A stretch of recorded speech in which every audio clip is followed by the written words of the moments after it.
guys, welcome back. It's another Thursday, and today I want to talk about a company that I absolutely love called Timex. If you haven't heard of Timex, I don't know what rock you've been living under, but Timex actually began here in my home state of Connecticut, in Waterbury. Now, Waterbury has unfortunately just fallen in disrepair.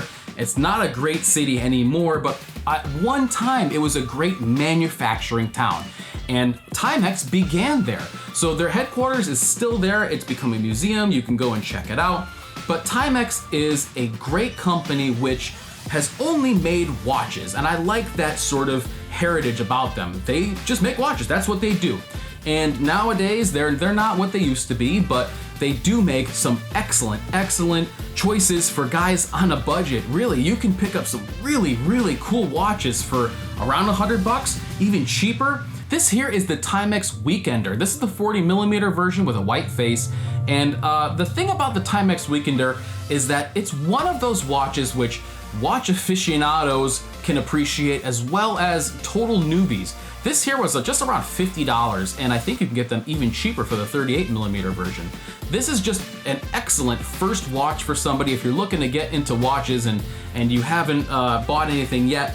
Then this is a great point of entry, and it's something that'll be appreciated by both people who really know their stuff and guys who don't. It looks great, it works excellent, and you can't kill them. They're awesome. It's a lot of bang for the buck. Now, of course, at this price point, I might as well just get it out of the way. We're not gonna be talking about super high-end watches. We're not gonna be talking about sapphire crystal. We're not gonna be talking about automatic or mechanical movements. And most of the time, we're not even gonna be talking about a lot of complications. So we're talking about budget-friendly, budget-conscious people who are looking to get a lot for their money, and Timex is a great place to do that. If you've ever noticed, I never ever wear a Movement or Daniel Wellington or the Fifth watch. A lot of these watch companies are simply made on Alibaba.com. You can go right now and start your own watch company for around $5,000 and call it, Joe Schmo Watches, and come out with a bunch of watches. They're kind of all the same thing underneath. However, Timex has been around forever, and they do a great job at making cool watches for cheap. So the Weekender is definitely a great option. However, if you want to go a step further,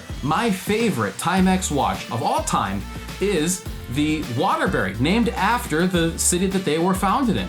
This is the Waterbury chronograph. This is actually the Red Wing edition. So this strap here is Red Wing boot leather.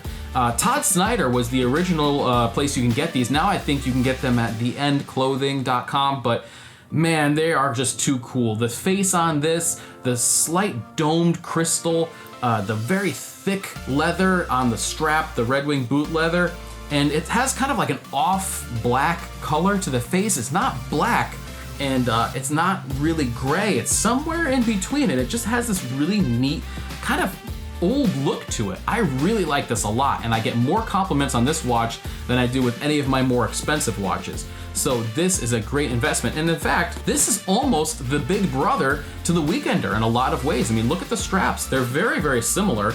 And the case back, again, kind of probably a stock item for Timex, but very similar. This is a 42mm and this is a 40, so a little bit bigger on your wrist. If you have smaller wrists, then the chronograph might not be the one for you.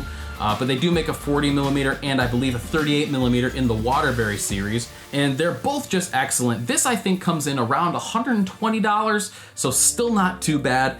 Another one that they've come out with recently is the Fairfield. The Fairfield has a really cool minimalist, almost Bauhaus look to it, and it's, again, we're talking around $100. You could get an entire collection of Timex watches for the price of one Oris or Tissot. Now, I know, they're not in the same league.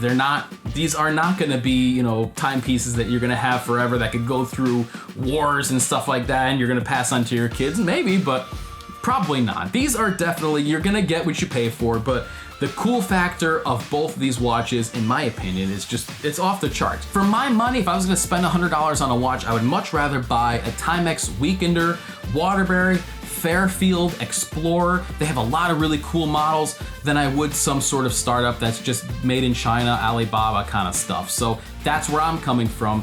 And if you're watching this, you probably feel the same. Very cool watches, very low price of entry. And if you're in the market for a cheaper watch or just your first watch, you can't go wrong with Timex. So there you go, a very brief overview of Timex. Thank you so much for watching. I will see you next Thursday.